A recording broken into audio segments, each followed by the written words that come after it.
गांव के एक कोने में एक बूढ़ी औरत खामोशी से चूल्हे चावल बेचती है और उसके हाथों का जायका दूर दूर तक मशहूर हो जाता है। अचानक एक दिन इस खाने के बारे में खौफनाक अफवाहें फैलने लगती हैं, लोग डर जाते हैं और सच धुंधला जाता है। सवाल यह है, क्या वाकई इसके खाने में कुछ था, किसी की नज़र उसकी मेहनत पर लग गई थी?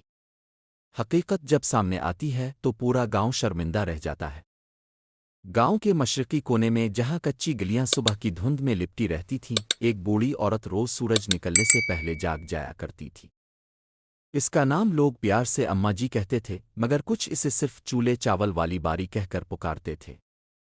इसकी कमर झुकी हुई थी, हाथों पर वक्त की लकीर साफ नजर आती थी और चेहरे पर झुर्रियों का ऐसा नक्श था जैसे जिंदगी ने खुद इस पर अपनी कहानी लिख दी हो। अम्मा जी का गुजारा सिर्फ एक छोटे से ठेले पर था। वो ठेला लकड़ी का बना हुआ था, जिसके पहिए अक्सर चरचराते रहते थे। इसी ठेले पर वो अपने मशहूर चूल्हे चावल बेचा करती थी। न कोई बड़ी दुकान, न कोई चमकती प्लेट, बस मिट्टी की हांडी, सादा देगची और अम्मा जी के हाथों का कमाल। कहा जाता था कि अम्मा जी के चौलों में कोई खास बात है।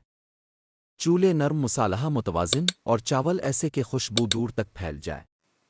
गांव के लोग तो रोज ही आते, मगर आहिस्ता आहिस्ता आसपास के देहात से भी लोग आने लगे।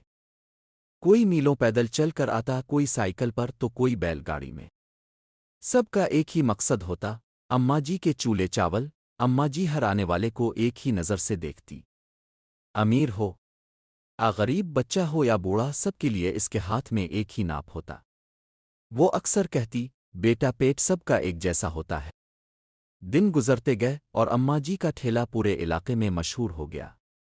कुछ लोगों को ये शोहरत खटकने लगी, खास तौर पर वो दुकानदार जो बरसों से खाने पीने का कारोबार करते आ रहे थे, मगर जिनके पास वो जायका नहीं था जो अम्मा जी के हाथों में था। फिर एक दिन गांव में एक अजीब सी सरगोशी शुरू हुई। सुना है अम्मा जी चौलों में कुछ गलत मिलाती है।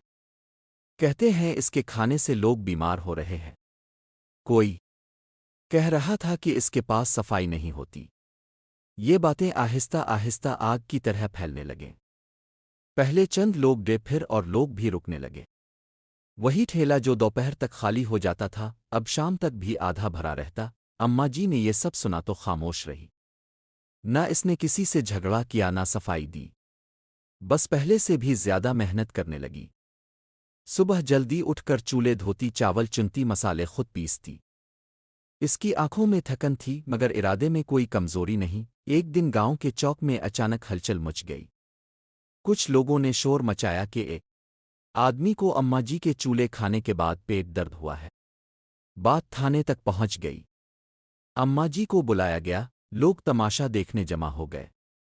कोई अफसोस कर रहा था, कोई दिल ही दिल में खुश था कि चिल्लू अब उसकी दुकान बंद होगी। अम्मा जी थाने में खामोश बैठी रही।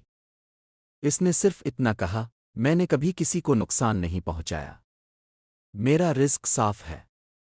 तहकीकात शुरू हुईं। डॉक्टर बुलाए गए, खाने के नमूने लिए गए।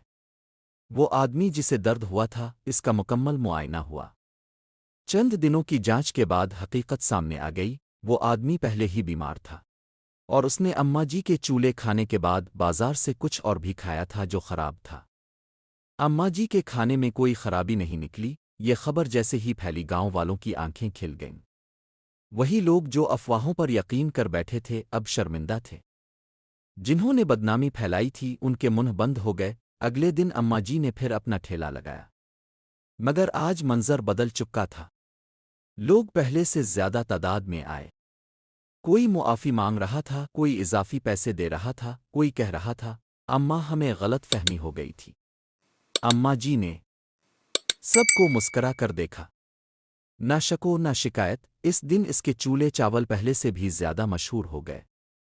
अब लोग सिर्फ जायके के लिए नहीं, बल्कि एक मेहनती, सच्ची और बावकार औरत के हाथ का खाना खाने आते थे। अम्मा जी का ठेला अब सिर्फ खाने का नहीं, बल्कि सब्र, मेहनत और सच्चाई की मिसाल बन चुका था। गांव के बच्चे इस कहानी को याद रखते और बूढ़े कहते, जो मेहनत करता है और सच पर कायम रहता है, अफवाहें इसका कुछ नहीं बिगाड़ सकती। और यूं एक बूढ़ी औरत अपने चूल्हे चावल के साथ इज्जत और मोहब्बत भी कमा गई।